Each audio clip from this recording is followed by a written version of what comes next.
কেন্দ্রীয় কার্যালয়ে আমি অনেকটা অনানুষ্ঠানিকভাবে এখানে এসেছি। আমি নিজের থেকে আগ্রহ ব্যক্ত করে এসেছি। বহুদিন ধরেই ভাবছিলাম নাগরিক পার্টির অফিসটা একটু দেখব, কারণ আমরা একই সাথে দেশ এবং জনগণের জন্য কাজ করছি, সংসদের ভিতরে এবং বাইরে। বিগত নির্বাচনে একসাথেই আমরা লড়াই করেছি।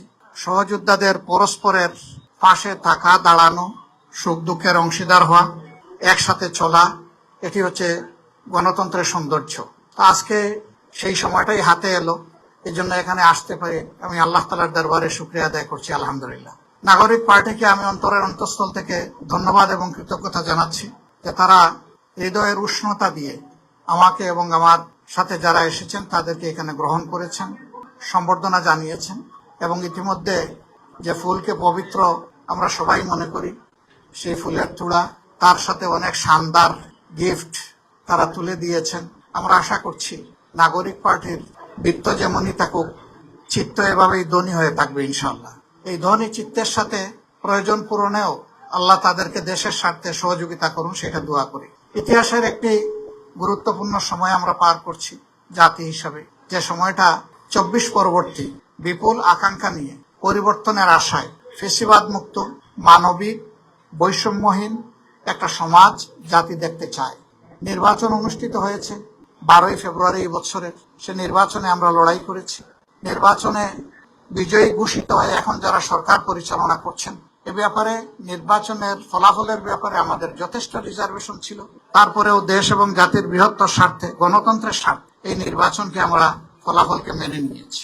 সংসদের ভিতরে আমরা গঠনমূলক বিরোধী দল হিসেবে আমাদের ভূমিকা রাখার চেষ্টা করছি, কিন্তু দুঃখের বিষয় আসলে ভালোবাসা একদিক থেকে জোড়া নেয় না, দুই দিক থেকে আসতে হয়। দায়িত্ববোধ একদিকে জাগ্রত হলে হয় না। সরকারের দুইটা অঙ্গ, একটা সরকারি দল আর একটা বিরোধী দল, এছাড়া একটা দেশ চলে না। উইদাউট অপোজিশন ডেমোক্রেসি জিরো, এটার কোনো ভ্যালু নাই, জিরো ভ্যালু ক্যারি করে। বিরোধী দল হিসাবে আমাদের যেটুকু পাওনা সংসদের ভিতরে, আপনারা সচেতন সাংবাদিক সমাজ লক্ষ্য করছেন, আমরা বহুলাংশে সেটা থেকে বঞ্চিত হচ্ছি। শুধু সংসদের ভিতরে কেন, বাইরেও যে বৈষম্যের বিরুদ্ধে আমাদের যুব সমাজ এবং তাদের ডাকে সাড়া দিয়ে গোটা দেশবাসী একটা দানবীয় সরকারের বিরুদ্ধে ঝাঁপিয়ে পড়লো, সেই বৈষম্যটা আরো পাকাপোক্ত হচ্ছে বলে এখন আমাদের কাছে মনে হয়। 300 আসনের সাজানোই দেশ, যেখান থেকে সরকারি দলের সদস্যরা তারা নির্বাচিত হয়ে এসেছেন, সেখানে এ পর্যন্ত ফান্ডের এলোকেশন যা দেওয়া হয়েছে তার ধারে কাছেও বিরোধী দলীয় সদস্যকে দেওয়া হয়নি। ট্রেজারিটা তো কোনো দলের না। এবং তারা বলেছিলেন তারা যদি সরকার গঠন করেন বৈষম্য করবেন না, সুষম উন্নয়নে হাত দেবেন। ইতিমধ্যে আপনারা দেখেছেন উত্তরাঞ্চলে গিয়ে তাদের একজন বিশিষ্ট দায়িত্বশীল নেতা বলেছেন, ভোট দেবেন জামাতে ইসলামীকে আর উন্নয়ন চাইবেন আমাদের কাছে। এটা কিভাবে হয়? উন্নয়ন তো চেয়ে নেওয়ার বিষয় নয়, উন্নয়ন নাগরিকদের অধিকার। একটা দেশের ভিতরে যখনই বৈষম্য সৃষ্টি হয়, অঞ্চলে জায়গায় বিভেদ সৃষ্টি হয়, তখন সামাজিক অসন্তোষ দেখা দেয়। একটা দেশ সামনের দিকে কখনো আগাতে পারবে না যদি একটা স্টেবল সোসাইটি, একটা স্থিতিশীল সমাজ যদি গড়ে নাও। এবং এইটা তৈরি করার মূল দায়িত্ব সরকারি দল। আরো দুঃখের সাথে বলতে বাধ্য হচ্ছি, সংসদে 50 জন নারী সদস্য নির্বাচিত হয়েছেন সংরক্ষিত আসন। একই আচরণ করা হচ্ছে তাদের সাথে। সংসদের তুমুল সমালোচনার পরে হালকা পাতলা এখন একটু তাদেরকে বিভিন্ন ক্ষেত্রে এলোকেশন ফান্ড দেওয়া হচ্ছে। এটা কেন হবে? এটা তো সমান হওয়া উচিত। আপনারা তো এমনিতেই বেশি আছেন, তো বেশিরভাগ কাজ তো আপনাদের মাধ্যমেই সম্পন্ন হবে। এর উপরে আবার সম্পূর্ণ অসাংবিধানিক ভাবে তারা অনেক সংবিধান কথা বলেন। যারা সংরক্ষিত নারী আসনের সদস্য রয়েছেন তাদের সবাইকে বিরোধী দলের আসনগুলোতে অতিরিক্ত দায়িত্ব দিয়ে বসানো হয়েছে। সংবিধানে এই ধরনের কোনো প্রভিশন নাই। অতীতেও বাংলাদেশের সংসদীয় গণতন্ত্রের কোনো প্র্যাকটিস ছিল না। আমরা যখন জিজ্ঞেস করেছি তখন এক এক মন্ত্রী এক এক ধরনের উত্তর। এখানেও বুঝলাম, এখানেও কোনো স্পষ্টতা নেই, অস্পষ্ট। একটা দেশ এবং জাতি এইভাবে আগাতে। সবচেয়ে বড় ইস্যু, এদেশের 70% মানুষ একটা কার্যকর পরিবর্তনের আশায় গণভোটে হা বলবো, ভোট দিল। এটা তারাও চাইলেন, আমরাও চাইলাম। কিন্তু ইলেকশনে যখনই তারা একটা বড় বিজয় যেভাবেই হোক পেয়ে গেলেন, এখন তারা ওইটা ভুলে গেলেন। এখন গণভোটের রায় তারা আর বাস্তবায়ন করবেন না। এবং সংস্কার পরিষদ যেটা গঠন আর ডাকার কথা ছিল, এটা মূলত দায়িত্ব প্রধানমন্ত্রী। তিনি আহ্বান করবেন, লিখিত অনুরোধ জানাবেন প্রেসিডেন্টকে, সভা তিনি আহ্বান করবেন, তিনি অনুরোধই জানান। তারা শপথটাও নিলেন। তারা এখন বলেন যে এটা সংবিধানে নেই। তো সংবিধানে অনেক কিছুই নেই, কিন্তু ডক্ট্রিন অফ নেসেসিটি হিসাবে সবকিছুই পিপুলস উইল হিসাবে মেনে নেওয়া হয়েছে, যেটাকে সুপ্রিম ল মনে করা হয়। এবং সেটা দেশবাসী গ্রহণ করেছে, সানন্দ চিত্তে গ্রহণ করেছে। এখন এক অংশ আপনি মানবেন, আরেক অংশ মানবেন না, এইটুকু হতে পারে। যখন জনগণের রায়কে তারা উপেক্ষা করে এবং আমাদের কথা যখন সংসদে গ্রহণ হলো না, আলোচনার পর যখন টকড আউট হয়ে গেল, তখন আমরা স্বাভাবিকভাবেই জনগণের এই দাবির বিষয়টা আবার জনগণের কাছে নিয়ে ফিরলাম। এখন যে আন্দোলনটা আমরা করছি ধারাবাহিকভাবে অত্যন্ত নিয়মতান্ত্রিক পন্থায়, সেই আন্দোলনটা মূলত ওই কারণেই, তারাই আমাদেরকে রাজপথে, আমরা ছেড়েছিলাম এর সমাধানটা সংসদের ভিতর, সংসদকে কেন্দ্র করে রিয়েল সংসদীয় রাজনীতিটা হোক, তাহলে এটা হতে দিলেন না। আমরা 11 দল ঐক্যবদ্ধ হয়ে জনগণের এই মৌলিক দাবি সহ অন্যান্য দাবিগুলো আদায়ে আমরা এখন কাজ করে যাচ্ছি। সাংবাদিক সমাজ, দেশের আয়না, বন্ধু সমাজ, ফোর্থ পিলার, চারদিক থেকে দেখা চক্ষু আপনাদের, আপনারা সমাজের অসঙ্গতি, অন্যায় এবং অধিকার হরণকে যতটা তুলে ধরবেন, একটা সমাজ ততটাই সুস্থ গণতান্ত্রিক সংস্কৃতির বিকাশের দিকে আগাতে পারবে। আপনারা আমাদের সাথে আছেন, থাকবেন। এখানে সবাই মিলেই বাংলাদেশ, আমরা আপনাদেরকে বাদ দিয়ে নয়, বরঞ্চ আপনারা যদি আমাদের বক্তব্যগুলো জনগণের কাছে, বিশ্ববাসীর কাছে অব্যাহতভাবে পৌঁছাতে থাকেন, তাহলে কেউ অন্যায় করে পার পাবে না।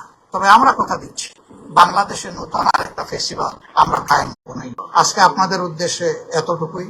আমি আবারও জাতীয় নাগরিক পার্টিকে আমার এবং বাংলাদেশ জামাত ইসলামের পক্ষ থেকে তথা 11 দলের পক্ষ থেকে আমি ধন্যবাদ এবং কৃতজ্ঞতা জ্ঞাপন করছি। আজকে স্বল্প সময়ে আমার এই ডিজায়ার, এখানে আসার, দেখার, সবার সাথে একটু মিট করার, ফুলফিল করতে তারা যে মহৎ উদ্যোগ গ্রহণ করেছেন, আমি উত্তরোত্তর এনসিপির শক্তিশালী ভূমিকা রাজনীতিতে এই দেশের জন্য আশা করব, যাতে করে পটেনশিয়াল এই যুব সমাজের সঙ্গত যুদ্ধ যারা চালিয়ে যাচ্ছেন, তাদের সবার সাথে একাকার হয়ে একটা ঐক্যের, বিভেদহীন, বৈষম্যহীন বাংলাদেশ গঠনে তারা কার্যকর ভূমিকা রাখতে পারেন, সেই আশাবাদ ব্যক্ত করে সবাইকে ধন্যবাদ জানিয়ে এখানেই শেষ করছি। আল্লাহ হাফিজ, বাংলাদেশ জিন্দাবাদ। এবং এখানে আসার সময় স্লোগান দিয়েছে ইনকিলাব জিন্দাবাদ। আসসালামু আলাইকুম প্রিয় সাংবাদিক ভাই বোনেরা এবং প্রিয় দেশবাসী, এবং এই মুহূর্তে যারা জাতীয় নাগরিক পার্টি এনসিপির কেন্দ্রীয় কার্যালয়ে উপস্থিত রয়েছেন, এনসিপির সকল পর্যায়ের সদস্যবৃন্দ এবং শুভাকাঙ্ক্ষীবৃন্দ, সবাইকে জাতীয় নাগরিক পার্টি এনসিপির পক্ষ থেকে শুভেচ্ছা জানাচ্ছি। আজকে আমাদের এই যে আয়োজন, সেটার মূল উপলক্ষ্য যিনি, যাকে কেন্দ্র করে আমাদের আজকের এই আপনাদের সামনে উপস্থিত হওয়া, আপনারা অলরেডি তার কথা শুনেছেন।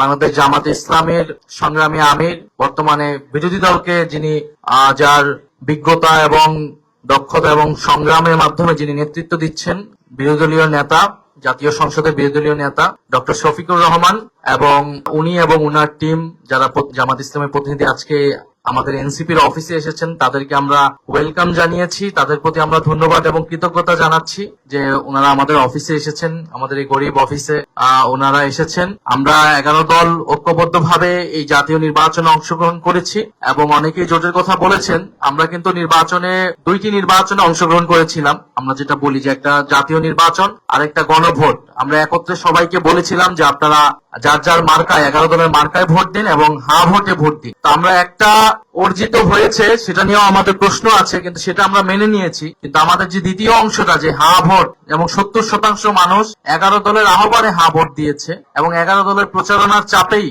এক সময় কিন্তু বর্তমান সরকার প্রধান তিনিও হা ভোটের পক্ষে, জুলাই সনদের পক্ষে বলতে বাধ্য হয়েছিলেন। ফলে সেটা আমাদের অর্জিত হয়নি এবং আমরা এনসিপি যেটা বলি, আমাদের যে এক দফার ঘোষণা ফ্যাসিবাদী ব্যবস্থার বিলোপ, সেটিও যেহেতু এবং নতুন বন্দোবস্ত অর্জিত হয়নি। ফলে আমরা ঐক্যবদ্ধভাবে আছি সংসদে এবং সংসদের বাইরে। এবং দেশে এই মুহূর্তে গ্যাস, বিদ্যুৎ, জ্বালানি সংকট, সারের দাম বৃদ্ধি পেয়েছে, আপনারা জানেন, মানুষের ভোগান্তি।